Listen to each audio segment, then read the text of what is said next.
अस्सलाम वालेकुम नाज़रीन, मैं हूं फैसल अकरम और आप देख रहे हैं उर्दू मीडिया। चीन में मौत का एहसास दिलाने वाला खौफनाक पार्क। इसे तफरीही पार्क का सबसे ख़तरनाक और अजीबोगरीब पहलू कहा जा सकता है कि चीन के एक थीम पार्क में डेथ सिमुलेटर नामी एक इमारत बनाई गई है।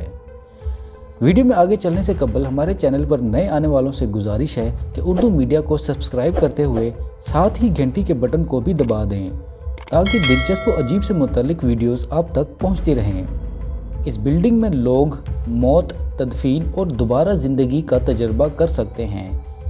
ये एक तरह की राइड है जिसे द क्रीमेटर का नाम दिया गया है, जिसमें जाते हुए लोगों को गर्म हवाएं और रोशनियां दिखाई जाती हैं।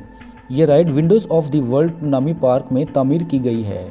इस खौफनाक इमारत में जाकर जो ही आप ताबूत में लेटते हैं, एक बेल्ट के ज़रिए वो खिसकना शुरू हो जाता है और ताबूत एक कमरे में जाता है जहां काबिल बर्दाश्त गर्म हवा होती है और नकली शोले भी दिखाए जाते हैं। इस दौरान कमरे में चीखें और आहें गूंजती हैं जो हर शख्स को पसीना पसीना करने के लिए काफ़ी होती हैं।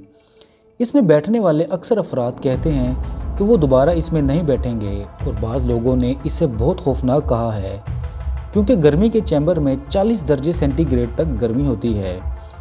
ये ताबूत मुख्तलिफ चैम्बर से होते हुए एक मसनूई रहम मादर से गुजरता है जहाँ से बाहर आने के अमल को नई पैदाइश का नाम दिया गया है।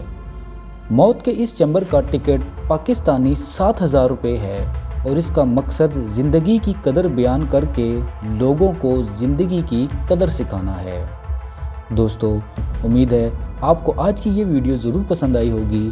दोस्तों के साथ फेसबुक और व्हाट्सएप पर इसे ज़रूर शेयर करके हमारी हौसला अफजाई भी कीजिए और कमेंट्स बॉक्स में अपनी कीमती राय से भी ज़रूर आगाह रखें।